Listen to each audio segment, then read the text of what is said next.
உலகெங்கும் வாழும் தமிழ் பேசும் உறவுகள் அனைவருக்கும் வணக்கம். நான் உங்கள் அன்பு நண்பன் வெங்கட் செல்வராஜ்.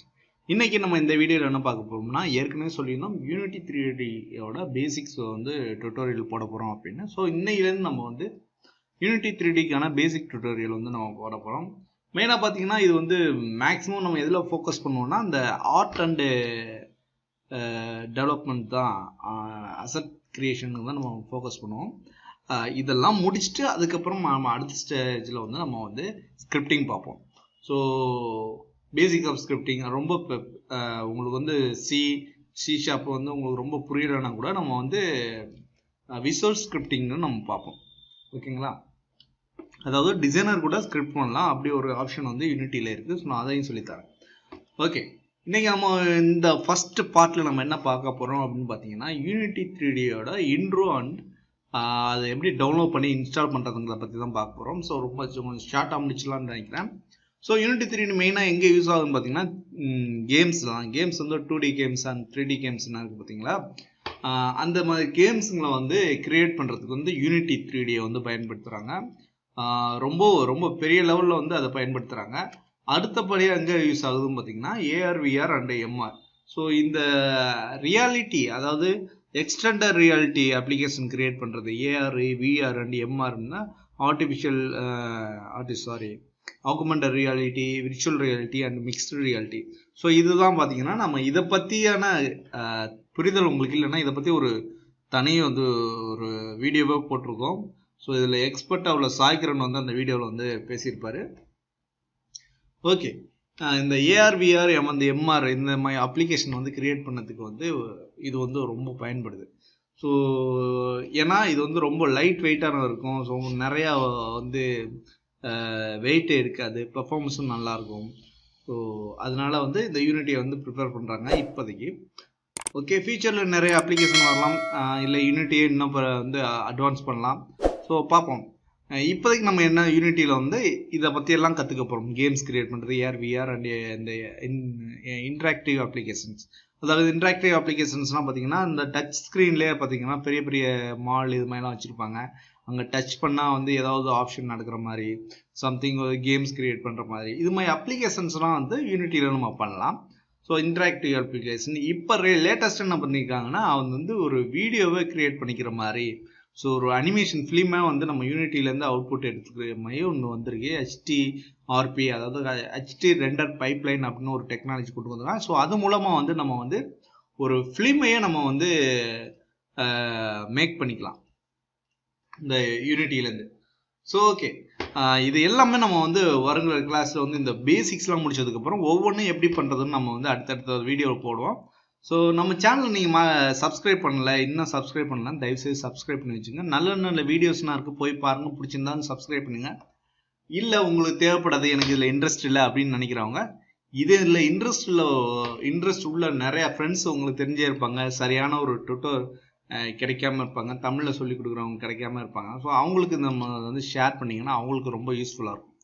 ஸோ ஓகே, இந்த வீடியோ நம்ம என்ன பண்ணோம்னா இன்ட்ரோ கொடுத்துட்டோம். ஸோ இந்த யூனிட்டி 3Dங்கிறது எப்படி டவுன்லோட் பண்ணலாம் அப்படின்னு பார்ப்போம். ஸோ இது ஃப்ரீ தான், நம்ம பர்சனல் யூஸுக்கு ஃப்ரீயாகவே யூஸ் பண்ணிக்கலாம். ஸோ கூகுளில் போய் யூனிட்டி 3D டவுன்லோட்னு கொடுத்தீங்கன்னாவே உங்களுக்கு இந்த யூனிட்டி 3Dயோட வெப்சைட்டுக்கு போயிடும். ஸோ unity3d.com அப்படின்னு போயிடும். ஸோ இங்கே பார்த்தீங்கன்னா டவுன்லோட் யூனிட்டின்னு இருக்கும். Welcome you're here because you want to download Unity. So அதை பற்றியான இதெல்லாம் இருக்கும். இதோட சிஸ்டம் ரெக்யூர்மெண்ட்னு பார்த்தீங்கன்னா Windows 7 சர்வீஸ் பேக் 1லேருந்து இப்போ என்ன இருக்குது, லேட்டஸ்ட் வெர்ஷன் வச்சும் சப்போர்ட் பண்ணோம். So graphics card with DX10 அது உள்ள கிராஃபிக்ஸ் கார்டெலாம் இது இது இருக்கணும், இதோட ரெக்யூர்மெண்ட் என்ன அப்படின்னு சொல்லியிருக்காங்க. லேர்ன் பண்ண கொடுத்தீங்கன்னா உங்களுக்கு இதாகும், வேறு என்னென்ன ரெக்யூர்மெண்ட் வேணும் அப்படின்னு. பேசிக்காக உங்களுக்கு ஒரு டீசெண்டான ஒரு சிஸ்டம் இருந்தாவே இது ரன் ஆகும் யூனிட்டி. ஓகேங்களா? ஒரு கிராஃபிக்ஸ் கார்டு இப்போ 8GB ரேமு, ஸோ இது மாதிரி ஒரு சின்னதாக ஒரு i3 ஒரு i5 ப்ராசஸரோ இருந்தாவே ஓரளவுக்கு நல்லாவே ரன் ஆகும். ஸோ ஓகே, இப்போ பார்த்தீங்கன்னா choose your unity plus download அப்படின்னு இருக்கு. ஸோ நம்ம அதை கிளிக் பண்ணிக்குவோம். யூனிட்டி டவுன்லோட் யூனிட்டி ஹப்னு இருக்குது. இது எப்படின்னா இது ரொம்ப அடுத்த லெவலில் யூஸ் பண்ணுறவங்க இது ரொம்ப யூஸ்ஃபுல்லாக இருக்கும். அது 2-3 வெர்ஷன் யூஸ் பண்ணுவாங்க. யூனிட்டி 17, 18, 20, 21. ஸோ இது மாதிரி யூஸ் பண்ணுறவங்களுக்கு இந்த ஹப்பை வச்சுக்கிட்டாங்கன்னா ரொம்பவும் ப்ராஜெக்டை வந்து ஈஸியாக எடுக்கிறதுக்கு யூஸ் ஆகும். ஸோ ஃபஸ்ட்டு நீங்கள் வந்து இதில் போய் டவுன்லோட் பண்ணிங்க. சூஸ் யுவர் யூனிட்டி ப்ளஸ் டவுன்லோடில் இங்கே கொடுத்தீங்கன்னா பார்த்தீங்கன்னா இங்கே பிளான்ஸ் அண்ட் ப்ரைஸிங் வரும். ஸோ இண்டிவிஜுவலாக டீமா இல்லை இண்டஸ்ட்ரியல் என்டர்பிரைஸா என்னன்னு கேட்கும். நம்ம வந்துட்டு இண்டிவிஜுவல் தான் பண்ண போகிறோம். இண்டிவிஜுவலில் ஸ்டூடெண்ட்டாக பர்சனலான்னு கேட்கும்.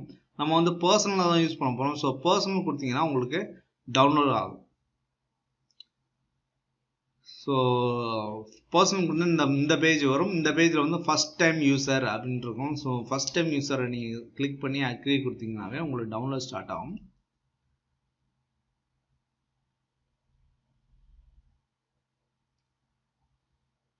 ஓகே, இது டவுன்லோட் பண்ணதுக்கப்புறம் நீங்கள் வந்து அதை வந்து இன்ஸ்டால் பண்ணுறதுக்கு டபுள் கிளிக் பண்ணி நீங்கள் இன்ஸ்டால் கொடுத்து அது டிஃபால்ட்டாக என்னென்ன இருக்கோ அதை வச்சு நீங்கள் இன்ஸ்டால் பண்ணிக்கோங்க. இன்ஸ்டால் பண்ணிக்கிட்டு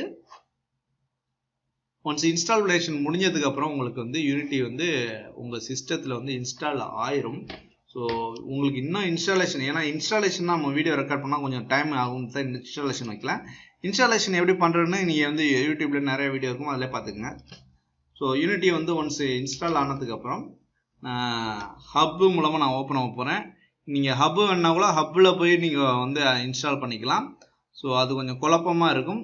இல்லைனா ஹப்பில் வேணுனாலும் நீங்கள் அதுக்கு வீடியோ நிறையா இருக்குது, அதை பார்த்துக்குங்க. நம்ம அதுக்கு வீடியோ போடலை, சாரி. ஸோ நம்ம எப்படி உள்ளே போய் ஒர்க் பண்ணுறது அப்படிங்கிறத நம்ம பார்ப்போம். ஹப்பு வந்துச்சு, இதான் ஹப்பு. இப்படி தான் நீங்கள் யூனிட்டி ஹப்பு வந்து டவுன்லோட் பண்ணி இன்ஸ்டால் பண்ணிங்கன்னா இப்படி தான் இருக்கும். இங்கே போய் நீங்கள் இங்கேயும் இன்ஸ்டால் பண்ணிக்கலாம் மேனுவலாக. ஸோ இங்கே பார்த்தீங்கன்னா என்னோட 18லேருந்து 18.3லேருந்து 18.4, 21, 20.1, 20.2. ஸோ இது வச்சுருக்கு. இல்லை நீங்கள் புதுசாக வந்து இதில் வந்து ஒரு இதை ஆட் பண்ண போகிறீங்க அப்படிங்கும்போது இதில் லேட்டஸ்ட் நீங்கள் ஆட் கொடுக்கும்போது லேட்டஸ்ட்டாக என்ன வெர்ஷன் இருக்கோ அது வரும். இதில் நெக்ஸ்ட் கொடுத்தீங்கன்னா அதுவுமே இன்ஸ்டால் ஆகிடும் உங்கள் சிஸ்டத்தில். ஹப்பு மட்டும் டவுன்லோட் பண்ணிவிட்டு அதுக்கப்புறம் நீங்கள் என்ன வெர்ஷன் வேணாலும் இது இந்த ஹப்பில் போய் இன்ஸ்டால் பண்ணிக்கலாம். ஸோ ரொம்ப குழப்பிக்க வேணாம், நான் முதல்ல சொன்ன மாதிரி இன்ஸ்டால் பண்ணிங்க. கொஞ்சம் உங்களுக்கு ஒரு விஷயம் தெரிஞ்சு கொஞ்சம் நல்லா தெரியும் அப்படிங்கிறவங்க வந்து இந்த ஹப்பை டவுன்லோட் பண்ணிவிட்டு ஆடில் போயிட்டு உங்களுக்கு என்ன வெர்ஷன் வேணுமோ அதை வந்து நீங்கள் இங்கே இன்ஸ்டால் பண்ணிக்கலாம், டைரெக்டாக அங்கே பண்ணாமல். ஓகேங்களா? உங்களுக்கு இதெல்லாம் குழப்பமாக இருக்குங்கன்னா நான் சொன்ன ஃபஸ்ட்டு மெத்தடில் போய் டவுன்லோட் பண்ணிக்கோங்க, டவுன்லோட் பண்ணி இன்ஸ்டால் பண்ணிக்கோங்க. ஓகேவா? ஓகே, இப்போ இது கம்யூனிட்டி லேர்னு அப்படின்னா இருக்கும். உங்களுக்கு லேர்ன் வேணுனாலும் யூனிட்டி டிஃபால்ட்டாக சில இது கொடுத்துருப்பாங்க, இங்கிலீஷில் இருக்கும். ஸோ டுட்டோரியல்ஸ் அதை பார்த்து லேர்ன் பண்ணிக்கலாம். ப்ராஜெக்ட்ஸ் பண்ணால் நம்ம என்ன இதுக்கு முன்னாடி இல்லை எல்லா ப்ராஜெக்ட்ஸுமே இருக்கும். இதில் புதுசாக ஒரு ப்ராஜெக்ட் கிரியேட் பண்ண போகிறீங்க அப்படின்னா இங்கே நியூ இருக்குல்ல, நியூவில் போயிட்டு நான் வந்து 20.2 அதில் கிரியேட் பண்ண போகிறேன். நான் நியூ கொடுக்கும்போது எனக்கு வந்து இங்கே பார்த்தீங்கன்னா டெம்ப்ளேட்ஸ் வரும். யூனிட்டியில் நிறைய டெம்ப்ளேட்ஸ் இருக்கும், அவங்களோட டிஃபால்ட் டெம்ப்ளேட்ஸ். 2D, அதாவது 2D பிளாட்ஃபார்மில் நான் பண்ண போகிறேன், இல்லைன்னா 3Dயில் பண்ண போகிறேன். ஸோ நம்மளோட கேமோ நம்மளோட ஆப்போ அது எப்படி இருக்கும், 2D என்வரான்மெண்ட்டா 3D என்வரான்மெண்ட்டா அப்படிங்கிறத டிசைட் பண்ணணும். இல்லைனா இது HDRPயா இல்லை யூனிவர்சல் ரெண்டல் பைப்லைனா, அதாவது அது HD ரெண்டல் பைப்லைன்னா இதுதான் இந்த சினிமா வீடியோஸ்லாம் நம்ம வந்து ஹை குவாலிட்டியில் எடுப்பாங்கன்னு சொன்னேன்ல. ஸோ அது வந்து இந்த ப்ராஜெக்ட் இந்த டெம்ப்ளேட்டை வச்சிங்கன்னா இதுக்கு தேவையான டிஃபால்ட்டாக உள்ள பேக்கேஜ், யூனிட்டி பேக்கேஜ் இல்லாமல் இதுக்குள்ளே வந்துடும். நீங்கள் இது மூலமாக இந்த டெம்ப்ளேட்டை கிரியேட் பண்ணி ப்ராஜெக்ட் கிரியேட் பண்ணும்போது இதுக்கு என்ன தேவை, இந்த HDRP அதாவது ஹை டெஃபினிஷன் ரெண்டர் பைப்லைனுக்கு என்னென்ன பேக்கேஜ்லாம் தேவை எல்லாம் அப்படிங்கிறது பேக்கேஜ் எல்லாமே டிஃபால்ட்டாக இதில் வந்துடும். ஸோ இது வந்து அடுத்த லெவல், அதாவது மொபைல். இந்த HDRP வந்து மொபைலில் சப்போர்ட் பண்ணாது, கன்சோல், பிசி இல்லைனா நீங்கள் வீடியோவை எடுத்துக்கிறதுக்கு. ஸோ இது மாதிரி தான் இருக்கும். இதில் அப்ளிகேஷன் கிரியேட் பண்ணலாம், ஆனால் அது வந்து கன்சோலுக்கும் இல்லைனா பிசிக்கு மட்டும்தான் அப்ளிகேஷன் வந்து அவுட்புட் எடுக்க முடியும். பட் இந்த யூனிவர்சல் ரெண்டல் பைப்பில் வந்து எல்லா பிளாட்ஃபார்முக்கும் நம்ம எடுத்துக்கலாம். 3Dயும் அதே மாதிரி தான். iOS, Android, PC, Xbox, so எல்லாத்துக்குமே கன்சோல்ஸ் சம்மந்தமாக எல்லாத்துக்குமே வந்து நம்ம வந்து அவுட்புட் எடுத்துக்கலாம். நம்ம பேசிக்காக வந்து 3D என்வரான்மெண்ட்டை வச்சுக்கலாம். 3D என்வரான்மெண்ட் வச்சுட்டு இதில் போனீங்கன்னா நம்ம எந்த லொக்கேஷனில் நம்ம பண்ண போகிறோம் அப்படின்னு நம்ம வந்து இதில் வந்து ஒரு டியூட்டோரியல் வீடியோன்னு போட்டுக்கிறோம். ஏற்கனவே ஒரு இன்ட்ரோன்னு போட்டு வச்சுங்க. ஸோ இன்ட்ரோவில் எனக்கு வந்து _01 ப்ராஜெக்ட் நேம் கிரியேட் கொடுக்குறேன். கிரியேட் கொடுத்தாக்கல எனக்கு வந்து ப்ராஜெக்ட் கிரியேட் ஆயிரும். ஒன்ஸ் கிரியேட் ஆகினதுக்கப்புறம் அதோட ஃபோல்டர் ஸ்ட்ரக்சர்லாம் பார்த்தீங்கன்னா நம்மளோட விண்டோஸ்லேயே வந்து ஆட்டோமேட்டிக்காக கிரியேட் ஆயிரும். அதோட டிஃபால்ட் பேக்கேஜ் என்னென்ன தேவை அப்படிங்கலாம் பார்த்தீங்கன்னா தனித்தனியாக ஸ்டோர் ஆயிரும். நம்ம இம்போர்ட் பண்ணுறதும் அந்த ஃபோல்டரில் தான் இருக்கும். ஸோ ஒன்ஸ் இந்த ப்ராஜெக்ட் கிரியேட் ஆனதுக்கப்புறம் நான் அந்த ஃபோல்டரையும் காட்டுறேன். நான் ரொம்ப பேசுகிறதுனால உங்களுக்கு ரொம்ப குழப்பமாக இருக்குன்னு நினைக்கிறேன். கொஞ்ச நேரம் இதெல்லாம் ஓப்பன் ஆகட்டும். பாஸ் பண்ணி வைக்கிறேன். ஸோ ஓகே, இப்படி தான் நீங்கள் வந்து உங்களுக்கு யூனிட்டியோட ப்ராஜெக்ட் ஓப்பன் பண்ணாக்கல இப்படி தான் வரும். ஸோ இதோட இன்டர்ஃபேஸ் இதெல்லாம் வந்து அடுத்த வீடியோவில் நம்ம பார்ப்போம். நான் அந்த ஃபோல்டர் ஸ்ட்ரக்சர் சொன்னேன்ல, நம்ம வந்து ஒரு ப்ராஜெக்ட் கிரியேட் பண்ணாக்கல நம்ம அங்கே ஃபோல்டர் செலக்ட் பண்ணோம்ல, கிரியேட் பண்ணும்போது அந்த ஃபோல்டர் எங்கே இருக்கும் அப்படிங்கும்போது பார்க்குறேன். ஸோ இங்கே பார்த்தீங்கன்னா சீன் இருக்குது, ரைட் கிளிக் பண்ணி நான் இதில் போயிட்டு ஷோ இன் எக்ஸ்ப்ளோரர் கொடுக்கும்போது எனக்கு நம்ம _1 போட்டோமா, ஓகேவா? இப்போ இதுதான் நம்மளோட ப்ராஜெக்ட். மொத்த ப்ராஜெக்டோட ஃபோல்டர் ஸ்ட்ரக்சர் எல்லாமே வந்துடும். அசட்ஸு, நம்ம போடுற அசட்ஸ் எல்லாமே இதுக்குள்ளே இருக்கும். லைப்ரரிஸ், இது இந்த ப்ராஜெக்ட்டுக்கு தேவையான டிஃபால்ட்டான லைப்ரரிஸ் எல்லாமே இதில் வந்துடும். ஸோ பேக்கேஜஸ், ப்ராஜெக்ட் செட்டிங்ஸு, இந்த ப்ராஜெக்ட்டுக்கான மொத்த செட்டிங்குமே வந்துடும். ஸோ எல்லாமே ஒரே ஃபைலாக இருக்கும்.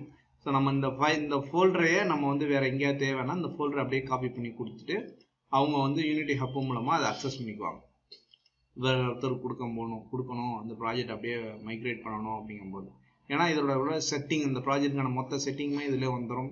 ஸோ எல்லா அசட்ஸுமே இதில் வந்துடும். நீங்கள் காப்பி பண்ணி போட்டு ஜஸ்ட் அங்கே போயிட்டு இதோட லொக்கேஷனை மட்டும் மேப் பண்ணி விட்டிங்கன்னா அங்கே ப்ராஜெக்ட் ஓப்பன் ஆயிடும்.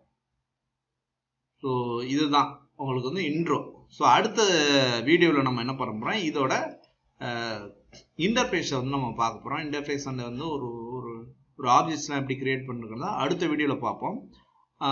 மீண்டும் அடுத்த ஒரு நல்ல வீடியோவில் சந்திப்போம். அடுத்த நல்ல வீடியோனா என்ன, அடுத்த வீடியோ தான். ஸோ அடுத்த வீடியோவில் சந்திப்போம். பழக தோசத்தை சொல்லிட்டேன். அடுத்த வீடியோவில் சந்திப்போம்.